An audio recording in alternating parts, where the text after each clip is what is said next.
Yes so chapter number 8 exercise 8.1 हमारे पास है given ए सी एक साइड है, आपके पास एक ट्राइंगल है, ठीक है। आपके पास एक ट्राइंगल है with the A B C. अब उसकी साइड्स मेंशन है। ए सी साइड उसकी 1 सेंटीमीटर है, बी सी साइड उसकी 2 सेंटीमीटर है, और जो उसका एंगल बन रहा है वो सी पे बन रहा है वो 120 के। अब ये कौन सा एंगल है? Is it acute or is it obtuse? Yes, greater than 90, so it is obtuse. तो compute the length A B and the area of triangle A B C. आपने अब लेंथ किसकी निकालनी है कि आपके पास दो लेंथ ऑलरेडी गिवन थी। मतलब आपके पास जो ए सी है वो बेस गिवन है, बी सी आपके पास क्या गिवन है? उसकी हाइट। अब आपने उसकी जो हाइपोटेनियस है वो निकालनी है ए बी साइड, वो भी निकालिए, और आपने इस ट्राइंगल का एरिया भी फाइंड करना है। सबसे पहले आपके पास गिवन है, ये सारा डाटा आपने गिवन लिख लेना है। आपने इसी के अकॉर्डिंग अपनी ट्राइंगल ड्रॉ करनी है। और उस ट्राइंगल, हम लोगों ने इस ट्राइंगल का क्या पढ़ा था? हमने इसी का क्या कहते हैं, हमने चैप्टर में प्रोजेक्शन के बारे में पढ़ा था कि कहीं पे भी ये जब आप जो है वो परपेंडिकुलर की बात करते हैं तो उसका प्रोजेक्शन बिल्कुल उसके ऑपोजिट साइड में बन जाता है। तो यहाँ पे हमने इस ट्राइंगल का प्रोजेक्शन भी बनाना है, ठीक है। आपने प्रोजेक्शन भी बना दिया। आपने दो चीज़ें फाइंड करनी है, उसकी ए बी साइड और उसकी प्रोजेक्शन आपने फाइंड करनी। According to the Pythagoras theorem of any right angle triangle, तो आप उसका फार्मूला क्या लिखते हैं? ए बी आपके पास क्या आता है? Hypotenuse is equal to base का स्केयर, मतलब सारा फार्मूला खुल जाता है। C is equal to A का स्केयर प्लस बी का स्केयर प्लस 2b a। इसी तरीके से आपने जो है इसका फार्मूला ओपन करना है। फार्मूला आपने इसमें वैल्यूज पुट कर देनी जो गिवन डाटा आपके पास प्रोवाइडेड है, ठीक है। ए सी आपके पास कितना है? 1, बी सी आपके पास कितना है? 2, और आपने यहाँ पे क्या करना है? ए सी की वैल्यू पुट करनी है, और सी डी की वैल्यू आपके पास नहीं है। क्यों? क्योंकि वो आपने खुद सपोज किया है, वो आपने प्रोजेक्शन खुद ड्रॉ किया, उसकी जगह आपने कुछ नहीं लिखना, आपने वहाँ पे डायरेक्ट सी डी लिख देना। उसका स्क्वायर रूट आपने फिनिश करना। आपके पास एक जो है वो पैथागोरस थ्योरम की वैल्यू निकल आएगी 1 + 4 + 2 सी डी। आपने 4 प्लस को ऐड करेंगे तो आपके पास वो 5 + 2 सी डी आ जाएगा, ठीक है। अब हम दो ट्राइंगल्स बन गए हमारे पास। एक आपके पास ट्राइंगल है बी सी डी और एक आपके पास ट्राइंगल है बी ए डी। हम सबसे पहले हाफ ट्राइंगल पे आते हैं, बी सी डी पे। बी सी डी पे अब आपने देखना है कि आपके पास यहाँ पे कौन सा एंगल बन रहा है। एंगल कौन सा है? तो हम लोगों ने ये देखा था ना, फर्स्ट जो देखें, फर्स्ट थ्योरम निकाले उसमें भी 120 का एंगल है, और उसका हाफ जो रिमेनिंग था जो कि लेस देन 90 था वो आपके पास एक्यूट में चला जाता है, जो कि हमने क्या लिखा था? 60। तो यहाँ पे बी सी डी का जो एंगल है वो 60 है, और उसके बाद यहाँ पे उन्होंने क्या लिखा हुआ है? Angle B C D. आपको उसको एक साइड से देखें, जब आपने एंगल बी के ऊपर रख दिया सी बी एंड डी तो वो आपके पास क्या हो जाएगा? 30। क्या मतलब जो सी एंगल है आपका प्रोजेक्शन पे वो 60 है, और जो डी पे एंगल है वो आपका कितना है प्रोजेक्शन का? 30। The side opposite to angle 30 is G D which is. अब आप देखें जो एंगल 30 जहाँ आपका बन रहा है C D, the side opposite to angle 30 is C D. क्या मतलब बी का जो एंगल है, जहाँ पे बी एंगल है हमने अभी लिखा है 30, उसके ऑपोजिट साइड एंगल कौन सा है? कौन सी साइड है? सी डी, जो कि बेस है आपके, जिसको आपने प्रोजेक्शन में एक्सटेंड किया है, वो बन गया आपके पास। फिर आपने लिख दिया half of this side the hypotenuse of right C D B. फिर in that sense C D आपका क्या हो जाएगा? 1 सेंटीमीटर। क्यों?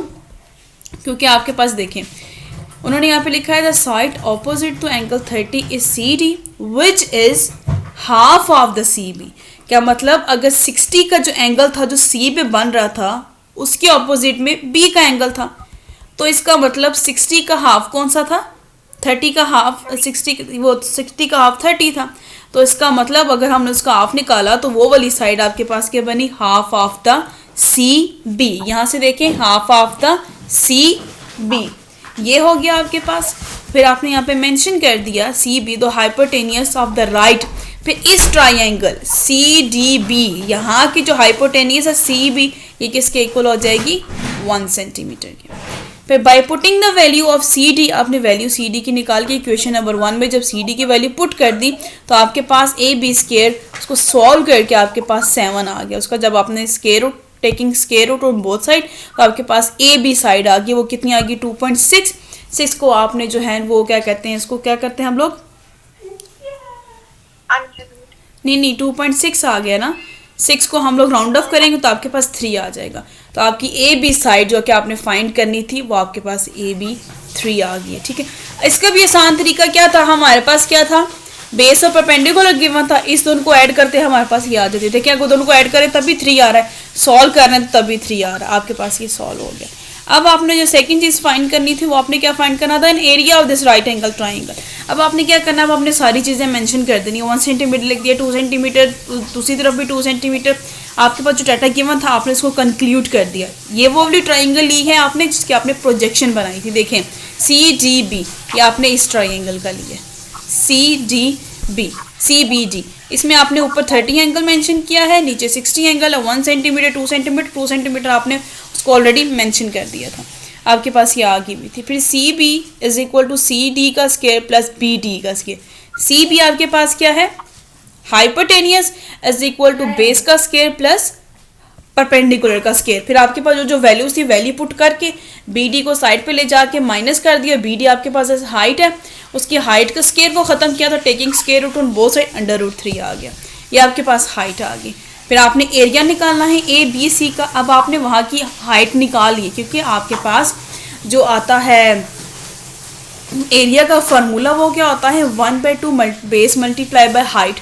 बेस तो आपके पास गिवन थी लेकिन हाइट तो आपके पास गिवन नहीं थी। BD आप खुद देखें यहाँ पे हाइट आपके पास गिवन नहीं थी, ये तो BD है, दैट इज़ द हाइट, क्योंकि जो BC है वो आपके पास परपेंडिकुलर का एंगल नहीं बना रहा तो आप उसको हाइट कंसीडर नहीं कर सकते। तो BD आपके पास एक होल ट्राइंगल की हाइट आ जाती है। आपने उस हाइट को कंक्लूड किया, हाइट आपके पास आ गई, फिर आपने एरिया के फार्मूले में वैल्यूज पुट करके एरिया ऑफ द ट्राइंगल आपके पास आ गया, ठीक है। इस तरीके से आप ये पूरी एक्सरसाइज, ये क्वेश्चन एक्सरसाइज का सॉल्व कर लेते हैं। सेकंड क्वेश्चन में है find side ACF in triangle ABC। ये बॉक्स बुक में लिखा हुआ है इस तरीके से आपके PDF में, लेकिन ये ट्राइंगल होता है, ठीक है। आपके पास एक ट्राइंगल है ABC, ठीक है, आपने उसकी एक साइड AC साइड फाइंड करनी है, सेम अगेन हाइपोटेन्यूस फाइंड करना है। BC आपके पास उसकी 6 सेंटीमीटर गिवन है और BC आपके पास 6 सेंटीमीटर है और AB उसकी 4/√2 सेंटीमीटर गिवन है। और आपके पास जो पूरी ट्राइंगल है that is 135 which is an obtuse angle greater than 90। तो आपने वही ट्राइंगल अगेन प्रीवियस ट्राइंगल की तरह बना लेनी है, ठीक है। आपने ट्राइंगल बनाई, ट्राइंगल में यहाँ पे आपने एक जगह CB को 6 मेंशन कर दिया और दूसरी साइड पे आपने उसको बेस को X मेंशन कर दिया। आपने एक साइड उसकी जस्ट एक, आप यहाँ पे एक ही साइड फाइंड करनी है और तो कुछ भी फाइंड नहीं करना, यस आपने एक साइड फाइंड करनी है। तो उसमें वही अकॉर्डिंग टू दिस आपने क्या करना है, लेट BD आपने लेट कर दिया कि वो X के इक्वल है, ठीक है, क्योंकि आपने पूरी ट्राइंगल की बात की। उन्होंने यहाँ पे क्या लिखा हुआ है AB and C, ठीक है। ए ट्राइंगल ABD एक पूरी ट्राइंगल है ABD, आपने एक प्रोजेक्शन जो उसका निकाला है we have cos 45 is equal to BD by AB। हमने यहाँ पे cos 45 is equal to BD by AB कौन सा ये फार्मूला लगाया है, एनी आइडिया आपको? राइट एंगल ट्राइंगल में हमने यस cos, हाँ, तो BD आपके पास यहाँ पे क्या है बेस और AB उसकी क्या है बेस पर हाइपोटेनियस, यस बेस पर हाइपोटेनियस। इसमें हमने वैल्यू पुट कर दी, cos 45 1/√2 के इक्वल है, BD आपके पास X है, AB आपके पास 4/√2 है। क्रॉस मल्टीप्लीकेशन cos 45 गिवन नहीं है, cos 45 एक मिनट, क्योंकि उन्होंने यहाँ पे cos का फार्मूला यूज़ किया है ABD ट्राइंगल, उन्होंने ऊपर लिखा है ABD में आपके पास दो चीज़ें गिवन, आप खुद देखें ABD में आपके पास गिवन क्या क्या है, X और हाइपोटेनियस गिवन है। जो चीज़ नहीं गिवन वो क्या है, हाइट, परपेंडिकुलर नहीं गिवन ना। तो जो चीज़ें आपके cos tan साइन में जो चीज़ आपके पास अवेलेबल होती है उसकी दोनों साइड्स मेंशन होती हैं, उसके अकॉर्डिंग आप वो फार्मूला लगाते हैं। अब हमें यहाँ पे क्या समझ आया था, हमारे पास बेस थी, हमारे पास हाइपोटेनियस था, हमने cos का फार्मूला लगा दिया। अगर हमारे पास परपेंडिकुलर होती है हाइपोटेनियस होता है तो हम कौन सा फार्मूला लगाते हैं, अगर हमारे पास परपेंडिकुलर और हाइपोटेनियस होता तो साइन लगा लेते। इसी तरीके से आपने इसकी क्रॉस मल्टीप्लिकेशन करके x की वैल्यू निकाली, फिर आपके पास बी डी की बेस आ गई, वो कितनी आ गई 4 centimetre. We know that to prove आपने प्रूफ की करनी है, आपने एक साइड प्रूफ करनी है। आपके पास है ए सी, वो ए आपके पास ये फार्मूला खुलेगा ए सी का square is equal to C B का स्क्वायर, ये होल ट्राइंगल का A B square plus 2 C B, जिस तरीके से आप करते हैं ना ए प्लस बी का होल स्क्वायर, ए का स्क्वायर प्लस बी का स्क्वायर प्लस 2 ए बी, उस तरीके से आपने ये फार्मूला ओपन किया, फिर जो जो वैल्यूज़ आपको समझ आई हैं उसमें आपने पुट कर दिया। सी बी 6 है, ए बी आपके पास कितना है 4/√2, सी बी आपके पास कितनी है वो 6 है अगेन, और बी डी अभी आपने फाइंड किया है 4, क्योंकि आपने एक पूरी अगर साइड फाइंड करनी होती है, इसको आपने जब फाइंड किया तो आपके पास ये 116 आ गया, तो आपके पास ये 116 आई है क्योंकि आपने देखें आपने ए सी लिया है ना, ये आपने सबसे पहले इसी तरीके से करते हैं hypotenuse is equal to base का square plus perpendicular square and multiply both them with each other. तो पहले जो आप इक्वल के आगे वैल्यू रखते हैं वो आप हाइपोटेनियस की रखते हैं, तो हाइपोटेनियस की वैल्यू को यूज़ करके आपने उसको फाइंड करना है, ये सारी वैल्यूज पुट करके। तो आपने सबसे पहले जो एक्स लेट की है बेस उसको भी लिखना था, इसलिए हमें ये पहले एक्स का सारा फार्मूला करना पड़ा। उसको सॉल्व करने के बाद वैल्यू पुट करने के बाद आपके पास under root taking square root on both side आपके पास ये वैल्यू आ जाएगी, जो कि किसकी वैल्यू है A C, which is the hypotenuse of a right angle triangle A B C.